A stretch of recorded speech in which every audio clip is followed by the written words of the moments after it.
ये बहुत सारे ऐसे बच्चे हैं जिनको भारत के चार छोर ही नहीं पता होते हैं। ठीक भाई, अपने भारत को जानिए, अपना भारत महान है, जानना बहुत जरूरी है।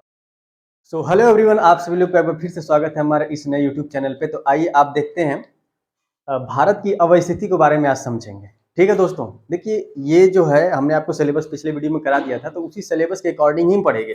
सिलेबस के ज़्यादा बाहर हमें नहीं जाना है। तो उस बिहार पे हमें सबसे पहले ये जानना है कि आप अपने भारत को जानिए ना, कि हमारा जो महान भारत है उसका लोकेशन कहाँ है पूरे विश्व के संदर्भ में। तो आइए पहले कुछ फैक्चुअल डेटा को समझ लेते हैं, उसके बाद हम आपको कुछ डायग्राम और फिगर से समझाते हैं कि हमारा भारत कैसे है, कहाँ पे। रटना कुछ भी नहीं है। आइए देखिएगा दोस्तों, यहाँ पे अगर आप देखें कि भारत की अवस्थिति के बारे में पूछ रहा है। ठीक है, लोकेशन ऑफ इंडिया की बात कर रहे हैं। देखिए यहाँ पे स्थिति और अवस्थिति में अंतर होती है। अवस्थिति जो होती है, जो लोकेशन होती है, वो फिक्स होती है दोस्तों, और स्थिति जो होती है वो फिक्स नहीं होती, वेरिएबल होती है, वो चेंजेबल होती है, बदलती रहती है। जैसे आपकी स्थिति आज कुछ और है, कल खराब भी हो सकती है। स्थिति आपकी राजनीतिक भी हो सकती है और इकोनॉमिकल भी हो सकती है। ठीक है, आपके भैया आपके पास बहुत इसमें धन है, पैसा, स्थिति अच्छी चल रही है, लेकिन वही धन पैसा कब तक काम आएगा, कल स्थिति खराब भी तो हो सकती है। राजनीतिक स्थिति आज भारत सरकार की अच्छी चली, हो सकता है यही राजनीतिक स्थिति बाद में खराब हो जाए। तो स्थिति हमेशा बदलती रहती है। और अवस्थिति क्या होती है, वो फिक्स होती है। अब ऐसा तो नहीं कि भारत अभी जहाँ पे है, ये आज यहाँ है, कल पाकिस्तान को हटा फटा के चल मिडिल ईस्ट में चला जाएगा, ऐसा तो है नहीं। ठीक है, हाँ वो तभी होगा जब प्लेटें खिसकेंगी। तो ये प्लेटें वाले जो कंसेप्ट बहुत बड़े होते हैं, तो वहाँ पे ये सब स्थिति की बात नहीं होगी, स्थिति हमेशा बदलती रहती है। आइए देखिएगा, तो भारत की जो अवस्थिति है वो आप नोट्स बनाइएगा, नॉर्थ ईस्ट हेमिस्फीयर, जिसको बोलते हैं उत्तरी पूर्वी गोलार्ध में है। ठीक है, तो अभी मैं आपको अच्छे से समझाऊंगा कि कैसे भारत की स्थिति उत्तरी पूर्वी गोलार्ध में हो रही है। तो देखिएगा, दो अक्षांशों के मध्य में है।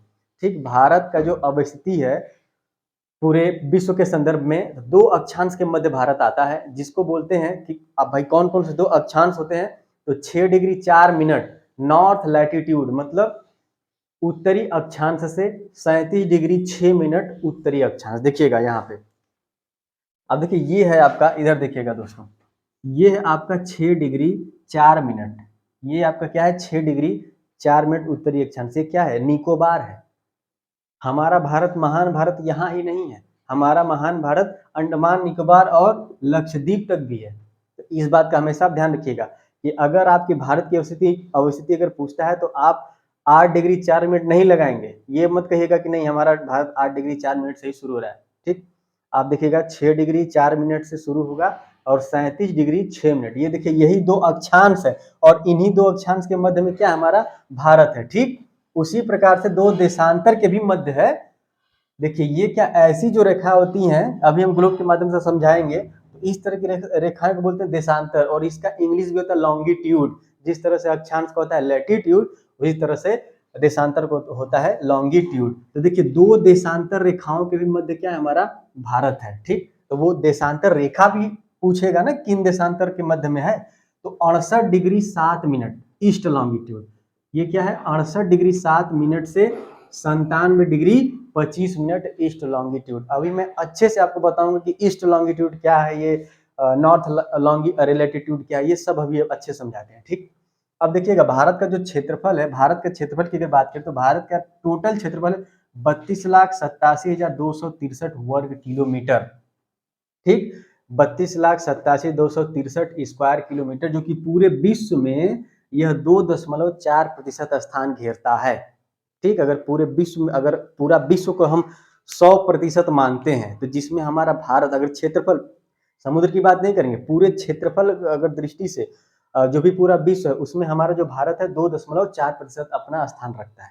आप यहाँ तक समझिए। ठीक, उसके बाद देखिएगा 2015 में ये डेटा है। हालांकि ये डेटा बहुत कम एग्जाम में पूछता है, बस आप करंट अफेयर्स के नाम से इसको जानते रहिएगा। करंट अफेयर्स क्या है, मतलब बहुत पहले की बात है, ये 2015 की बात है। और आपको पता होगा कौन सी सरकार रहेगी 2015 में। तो 32,87,240 स्क्वायर किलोमीटर ये एरिया हो गया है। अब देखिए, ये 63 और ये कितना हो गया, 40, मतलब हमने 23 स्क्वायर किलोमीटर एरिया को लॉस किया, कम हो गया हमारे भारत का एरिया। क्यों हो गया, अब देखिए क्यों वाला कंसेप्ट अलग है कि हमारा बांग्लादेश के साथ एग्रीमेंट साइन हुआ था कि भविष्य में हम अपनी बाउंड्री लाइन को सीधा करने के लिए हमने कुछ एरिया को, या तो अगर कम होगा तो कम करेंगे, अधिक होता है तो अगर अधिक होगा तो अधिक करेंगे। तो उस एग्रीमेंट के बिहाफ पे ये काम किया गया है। बाई 100th कॉन्स्टिट्यूशनल अमेंडमेंट ये पूछ सकता है भैया कि भारत का 100वां संवैधानिक संशोधन क्या रहा, तो आप यही बताएंगे कि अंडर आर्टिकल 2। अगर देखिए आर्टिकल 2 में ही कहा गया है कि जब हम भारत के टेरिटरी से बाहर, भारत का जो क्षेत्र है, अगर उसके बाहर की चीजों को अपने पास जोड़ते हैं या हम अपना क्षेत्र के बाहर देते हैं तो वो किस आर्टिकल के तहत आता है, तो पॉलिटी का विषय है, ये आता है अनुच्छेद 2 के तहत। ठीक, एक चीज यहीं पे समझ लीजिए, जब हम भारत के अंदर अपने राज्यों में कुछ भी राज्य को तोड़ दो, नाम बदल दो, जैसे मान लीजिए कि उत्तर प्रदेश है, उत्तराखंड हो गया, या फिर जैसे पूर्वांचल की भी मांग चल रही है, तो अगर उत्तर प्रदेश से पूर्वांचल हो गया, एक नया राज्य बन गया, ठीक, या नाम बदल गया किसी राज्य का, तो ये सब किस आर्टिकल के अंडर आएगा, तो ये आर्टिकल 3 में आता है। ठीक है, ये अनुच्छेद 3 में आएगा, जो नाम भारत के अंदर की बात हो रही है। अगर भारत के बाहर कुछ करना है तो आर्टिकल 2 में आएगा। तो अगर आपसे 100वां संवैधानिक संशोधन पूछा जाएगा तो क्या होगा, तो आप कह दीजिएगा कि आपका जो ये भारत का जो एरिया है, क्षेत्रफल है, बांग्लादेश के साथ हमारा एग्रीमेंट होने से उस एरिया को कम किया गया है। ठीक है, ये आपका 100वां संवैधानिक संशोधन था। अब देखिएगा दोस्तों कि भारत के चारों छोरों के बारे में भी आपको जानना चाहिए। बहुत सारे ऐसे बच्चे हैं जिनको भारत के चार छोर ही नहीं पता होते हैं। ठीक भाई, अपने भारत को जानिए, अपना भारत महान है, जानना बहुत जरूरी। तो आप देखिए उत्तरी बिंदु भी जानिए, दक्षिणी बिंदु भी, पश्चिमी बिंदु भी जानिए। देखिए क्या है, ये जो भारत का उत्तरी बिंदु, अगर इस तरह से अगर भारत की बात करें, ठीक, तो यहां से लेके यहां तक क्या है, ये हो जाएगा दक्षिण, ये हो जाएगा उत्तर। तो उत्तरी बिंदु की बात करें तो हमने उत्तरी बिंदु पे लिखा है कि इंदिरा काल। ठीक, तो आप क्या जानते हैं कि इंदिरा काल यहाँ है? नहीं दोस्तों, इंदिरा काल आपको यहाँ मिलेगा। 37 डिग्री 6 मिनट पे इंदिरा काल नहीं मिलेगा, इंदिरा काल आपको यहाँ मिलता है, और ये एरिया आपका लगभग 35 डिग्री तक चला जाता है। ठीक, तो आप उत्तरी बिंदु बस इतना ही जानिए कि इंदिरा काल है। ठीक, इसमें आप कंफ्यूज मत होइएगा। दक्षिणी बिंदु की अगर बात करता है तो देखिए, ये है आपका दक्षिणी बिंदु इंदिरा पॉइंट। देखिए ये है निकोबार, देखिएगा ये कुछ एरिया हो जाता है अंडमान और कुछ एरिया हो जाता है निकोबार। तो ये क्या है, ग्रेट निकोबार। आपके एग्जाम में पूछेगा बड़ा निकोबार, मतलब ये ऐसे पूछेगा कि भारत का जो दक्षिणी बिंदु है वो कहाँ पर है, तो आप लगाएंगे निकोबार, या फिर इसको कहेंगे आप बड़ा निकोबार। ठीक है दोस्तों, ये आपका हो जाएगा बड़ा निकोबार। फिर आइए देखिए, उत्तर और दक्षिण क्लियर हो गया। अब आएंगे पश्चिमी बिंदु पे। तो भारत का पश्चिम किधर होगा, भारत का पश्चिम इधर होगा और पूर्व इधर होगा। तो भारत का जो पश्चिमी बिंदु है, अगर उसकी बात करता है तो पश्चिमी बिंदु हमारा गुजरात में है, जिसको आप सर क्रीक भी कहते हैं, राजहर क्रीक भी कहते हैं, गुहार मोती, गौरा मोती, कुछ भी आप कहिए, तो वो आपका गुजरात वाले क्षेत्र में है। ठीक है, तो स्पेशली आप याद रखिए कि सर क्रीक की बात हो रहा है। अगर भारत का पूर्वी बिंदु पूछता है दोस्तों, तो आपको पूर्वी बिंदु भी याद होना चाहिए, वालांगू या किबिथु अरुणाचल प्रदेश में।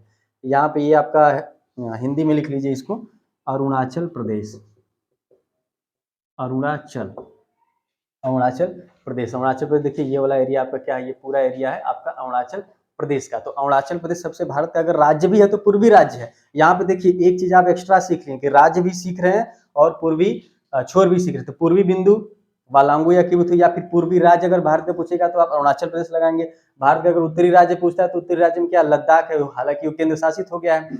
दक्षिणी राज्य अगर पूछेगा तो यहाँ पे तो निकोबार है, ये भी केंद्र शासित है, लेकिन यहाँ पे देखिए 8 degree 4 minute, very very important, ये भारत का मुख्य भूमि हो जाएगा दोस्तों, ये भारत का क्या है, मुख्य भूमि हो जाएगा। अब देखिए ये जो मुख्य भूमि है इसको बोलते हैं कन्याकुमारी, ये तमिलनाडु में है, ये है कन्याकुमारी, या केप कैमोरिन के भी नाम से देता है। तो भारत के मुख्य भूमि का दक्षिणी बिंदु पूछेगा, भारत के मुख्य भूमि का दक्षिणी बिंदु ये हो गया, मुख्य भूमि का दक्षिणी बिंदु 8 डिग्री 4 मिनट। और पूरे भारत का, संपूर्ण भारत हमारा यहाँ तक है, तो संपूर्ण भारत का अगर पूछेगा तो आपका क्या होगा, 6 डिग्री 4 मिनट। वैसे देखिए जब भी 8 डिग्री 4 मिनट वाला क्वेश्चन पूछेगा तो हमेशा भारत की मुख्य भूमि लगा के पूछेगा। ठीक है, इसका ध्यान रखिएगा। अगर मुख्य भूमि नहीं देगा तो 8 डिग्री 4 मिनट लगा देगा, तो आप समझ जाएंगे कि हमारा जो 8 डिग्री 4 मिनट है वो कन्याकुमारी वाला है, मतलब मुख्य भूमि वाला है।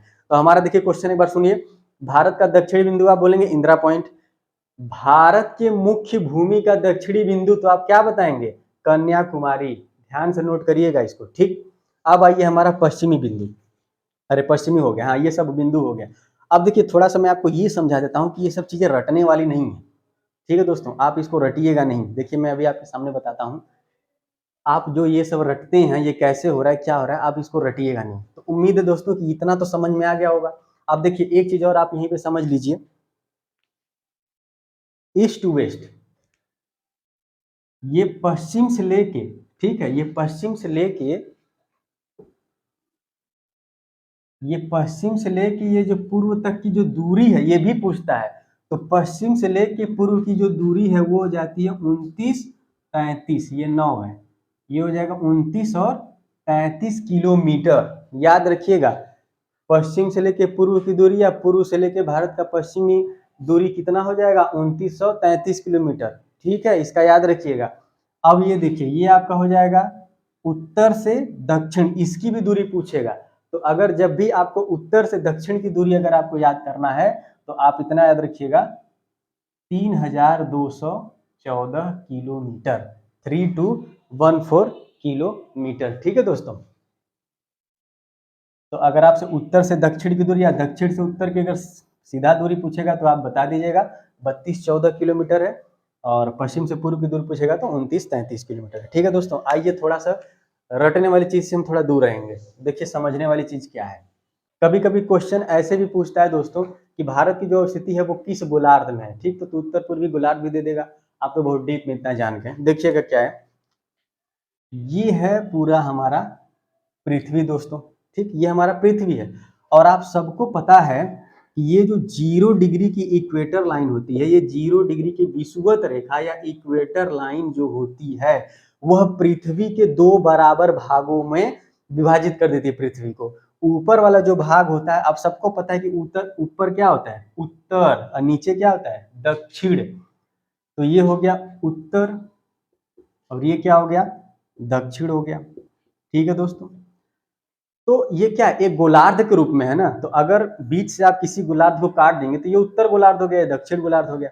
तो आप इसको उत्तरी गोलार्ध कह सकते हैं कि नहीं, आप उसको उत्तरी गोलार्ध कहिए, और ये आपका क्या होगा दक्षिणी गोलार्ध हो गया। ठीक है दोस्तों, अब देखिएगा, दिशा का ज्ञान आपको होना चाहिए दोस्तों। जैसे अगर आप रीजनिंग का क्लास करते हैं तो ये देखिए इस तरह से आपको दिशा का ज्ञान कराया जाता होगा कि ये भैया है उत्तर, ठीक, और ये है आपका दक्षिण, ये है आपका, अरे ये है आपका पूर्व, और ये है आपका पश्चिम। ठीक है, जब हम सीधा देखते हैं तो हमारा यही डायरेक्शन है, आप रीजनिंग में पढ़ते होंगे उत्तर दक्षिण पूर्व और पश्चिम। ठीक है दोस्तों, तो देखिए ये आपका उत्तरी गोलार्ध हो गया और नीचे क्या हो गया दक्षिणी गोलार्ध हो गया। ठीक, अब देखिएगा एक है 0 डिग्री की जीएमटी लाइन। ठीक, ये आपका 0 डिग्री की जो जीएमटी लाइन होती है जिसको बोलते हैं ग्रीनविच मीन टाइम। तो जो हॉरिजॉन्टल रेखा काटी, ठीक है, पृथ्वी के जो हॉरिजॉन्टल मतलब जो क्षैतिज रेखा काट रही वो अक्षांश रेखा है, और अक्षांश रेखा कौन सा है 0 डिग्री का है। इतना आप याद रखिएगा। और ये जो वर्टिकल, वर्टिकल का हिंदी होता है ऊर्ध्वाधर, तो जो रेखा ऊर्ध्वाधर पृथ्वी का डिवीजन कर दिया 2 भाग में, अगर ऐसे आप किसी चीज को काटेंगे तो इधर वाला हो जाएगा क्या पश्चिम हो जाएगा, और इधर वाला क्या हो जाएगा पूर्व हो जाएगा कि नहीं दोस्तों। इधर का पूरा भाग पश्चिम हो गया, इधर का पूरा भाग पूर्व हो गया। तो ये जो 0 डिग्री की जो देशांतर रेखा है जिसको हम जीएमटी रेखा भी कहते हैं, वो पृथ्वी को क्या करता है 2 भागों में बांटता है। पश्चिमी गोलार्ध हो जाएगा ये आपका, हो जाएगा आपका पश्चिमी गोलार्ध, और ये आपका क्या हो जाएगा पूर्वी गोलार्ध। तो पहले ये कंसेप्ट आप समझ गए कि 0 डिग्री की इक्वेटर लाइन पृथ्वी को 2 भागों में बांटती है। इक्वेटर लाइन है मतलब विषुवत रेखा, अक्षांश रेखा, 0 डिग्री की अक्षांश रेखा उत्तरी गोलार्ध और दक्षिणी गोलार्ध। 0 डिग्री की देशांतर रेखा जिसको जीएमटी लाइन बोलते हैं वो हो जाएगा पश्चिमी गोलार्ध को अलग कर दिया और पूर्वी गोलार्ध को अलग कर दिया। तो दोस्तों आप इतना तो समझ गए कि ये जो दोनों रेखा है पृथ्वी का डिवीजन तो कर दी, ठीक, पृथ्वी का डिवीजन तो कर दिया, लेकिन अब बताइए कि कैसे आप जानेंगे कि भारत हमारा किधर है। आप उत्तर पूर्वी तो जीवन में पढ़ते आ रहे हैं, तो देखिएगा ये हो गया उत्तरी गोलार्ध, ये हो गया दक्षिणी गोलार्ध, ये हो गया पश्चिमी गोलार्ध, ये हो गया पूर्वी गोलार्ध। अब एक चीज बताइएगा दोस्तों, ये जो हमारा उत्तर है पूर्व, अगर हम सीधे उत्तर की दिशा में अगर तिरछा भी कहीं जाएंगे या इधर भी कहीं, इधर भी कहीं भी अगर हम जाएंगे तो हमारा सबसे बड़ा डायरेक्शन उत्तर होता है। तो अगर हम इधर जाएंगे तो सबसे पहले आप बोलेंगे उत्तर की तरफ बढ़ते हुए इधर घूम गया, तो ये हो जाएगा उत्तर पूर्व। आप कहाँ घूम रहे हैं उत्तर पूर्व, इधर घूम रहे हैं तो उत्तर पश्चिम, उत्तर पश्चिम, उत्तर पश्चिम, उत्तर पूर्व। अगर दक्षिण की तरफ सीधा गए तो दक्षिण है, थोड़ा भी टेढ़िया गए तो दक्षिण पश्चिम, दक्षिण पश्चिम, दक्षिण पश्चिम, कहीं भी जाएंगे इधर दक्षिण पूर्वी दिशा में घूम रहा है। चाहे टंडिया के घूमिए चाहे जैसे भी घूमिए, मेरी भाषा को समझिएगा, समझ रहे हैं ना। तो ठीक उसी प्रकार से अगर इधर उत्तर है, इधर दक्षिण है, इधर क्या है पश्चिम है, इधर पूरब है, तो इधर क्या होगा, इधर आपका क्या होगा, उत्तरी गोलार्ध है, तो उत्तर के साथ पूर्वी जुड़ जाएगा। तो ये गोलार्ध है ना, तो इसको बोलेंगे उत्तर पूर्वी या उत्तरी पूर्वी गोलार्ध। कौन सा गोलार्ध हो गया भैया, उत्तरी पूर्वी गोलार्ध। और हमारा जो भारत है, मान लीजिए कि हम इस जीएमटी लाइन को मतलब देशांतर रेखा को हम ऐसे बना देते हैं, ठीक है, ये आप समझिएगा। तो ये कौन सा गोलार्ध हो गया, उत्तरी पूर्वी गोलार्ध। तो हमारा भारत किसमें है, उत्तरी पूर्वी गोलार्ध में। अब मैं इस लाइन को भी आपको दिखा के समझा देता हूँ। जैसे देखिए ये 0 डिग्री का अक्षांश रेखा है, ऐसे अगर आप बढ़ाते जाएंगे तो ये क्या है 0 डिग्री है, 1 डिग्री 2 डिग्री ऐसे करते करते आप जाएंगे तो कहाँ तक चले जाएंगे आप, 90 तक चले जाएंगे ऊपर तक, ठीक है। अब देखिए तो हमारा भारत, अगर अपने भारत को हम कहाँ रखते हैं, अगर मैं अपने भारत को, महान भारत को, प्यारा भारत को मैं यहाँ रखता हूँ, ठीक। अगर ये मान लीजिए हमारा क्या है भारत है, तो देखिएगा दोस्तों 0 डिग्री की जो लाइन है, ठीक। अब हम ये क्या है, ये जो लाइन है हम इसके ऊपर जा रहे हैं, मतलब उत्तर की तरफ जा रहे हैं। तो 1 डिग्री उत्तर गए, 2 डिग्री उत्तर गए, 3 डिग्री, ऐसे करते करते करते हमारा जब 6 डिग्री, जैसे मान लीजिए ये हमारा भारत का जो आने वाला है दक्षिणी बिंदु, अगर 6 डिग्री 4 मिनट पे पहुंच गया तो क्या उत्तर की तरफ जा रहे हैं ना, तो उत्तर उत्तर कर जाए तो ये क्या है नॉर्थ, इसीलिए इसका हो गया नॉर्थ, क्योंकि हम नॉर्थ की तरफ बढ़ रहे हैं, मतलब उत्तर की तरफ बढ़ रहे हैं। और लैटिट्यूड है ना भैया, लैटिट्यूड मतलब अक्षांश है, उत्तरी अक्षांश है, तो उत्तरी अक्षांश की तरफ हम बढ़ रहे हैं। तो हमारा क्या है 1 2 3 4 करते करते, जैसे मान लीजिए कि अगर ये रहा 0 डिग्री की इक्वेटर लाइन, तो इसके बाद अगर हम बढ़ेंगे 1 डिग्री 2 डिग्री 3 डिग्री 4 डिग्री ऐसे करते करते हम करेंगे तो हमारा कौन सा एक डिग्री आएगा, 6 डिग्री पहुंचते पहुंचते या 6 डिग्री 4 मिनट पहुंचते पहुंचते हम भारत का दक्षिणी छोर तक पहुंच जाएंगे। तो हम 0 डिग्री से कहाँ जा रहे हैं, उत्तर की तरफ जा रहे हैं, तो उत्तरी अक्षांश हो गया। ठीक उसी प्रकार से अब 6 डिग्री 7 डिग्री ऐसे करते करते जाएंगे तो आपको पता है एक समय आएगा 23.5 डिग्री, जिसको आप बोलते हैं कर्क रेखा। तो 23.5 डिग्री भी तो आएगा बीच में, तो जो कि भारत को डिवाइड करेगा, बिल्कुल करेगा। जिसको आप कहते हैं कि मित्र पे गमछा झाड़, आप लोग वो ट्रिक जानते हैं, तो वो सब हम ट्रिक से नहीं पढ़ते, ठीक। तो ये देखिएगा 23.5 डिग्री ऐसे करते करते करते आप लास्ट अक्षांश से पहुंचेंगे जहां भारत खत्म हो रहा है। तो जहां भारत खत्म होगा यही तो आप है 37 डिग्री 6 मिनट उत्तर की तरफ बढ़ते जा रहे हैं ना, ये 0 से उत्तर की तरफ बढ़ रहे हैं, तो ये भी नॉर्थ हो गया और ये क्या हो गया अक्षांश हो गया, लैटिट्यूड हो गया। तो अब आपको समझ में आ गया होगा कि 37 डिग्री 6 मिनट नॉर्थ लैटिट्यूड से 6 डिग्री 4 मिनट नॉर्थ लैटिट्यूड हो रहा है, क्योंकि सारा काम उत्तर की तरफ हो रहा है, ठीक। उसी प्रकार जब हम आगे बढ़ेंगे कि तो भारत की जो मुख्य भूमि जिसको कन्याकुमारी कहा जाता है, वहां पे डिग्री हो जाता है 8 डिग्री 4 मिनट। ऐसे ही 8 डिग्री 9 10 11 12 ऐसे करते करते जब हम 23.5 डिग्री पहुंचेंगे तो 23.5 डिग्री हमारी आ जाती है कर्क रेखा। तो ये है डिग्री का डिवीजन, ये हम पढ़ेंगे लॉन्गिट्यूड और लैटिट्यूड में, ठीक है दोस्तों। अब देखिएगा इधर वाला भाग, अब ये दोनों समझ में आ गया, अब इसको और इन दोनों को समझिए, फिर से हम थोड़ा सा इसको मिटा के आपको बताते हैं। देखिएगा दोस्तों, अगर हमारा ये भारत है, ये भारत है और जिसके हमें 4 कोणों को दर्शाना है, तो देखिएगा ये 0 है, 0 1 2 3 4 5 6 7 8 ऐसे करते करते करते जैसे ही आपका 6 डिग्री अरे 68 डिग्री मतलब 68 डिग्री और 7 मिनट पे पहुंचा, कौन सी रेखा, देशांतर। अब देखिएगा ये जो 0 डिग्री की देशांतर रेखा है, ये हम किधर बढ़ रहे हैं, अब पूर्व की तरफ बढ़ रहे हैं ना दोस्त। पश्चिम की तरफ बढ़ेंगे तो वेस्ट लिखेंगे और पूर्व की तरफ बढ़ेंगे तो क्या लिखेंगे, ईस्ट लिखेंगे। तो 68 डिग्री 7 मिनट ईस्ट पहुंचे, हम कहाँ पहुंचे, ईस्ट।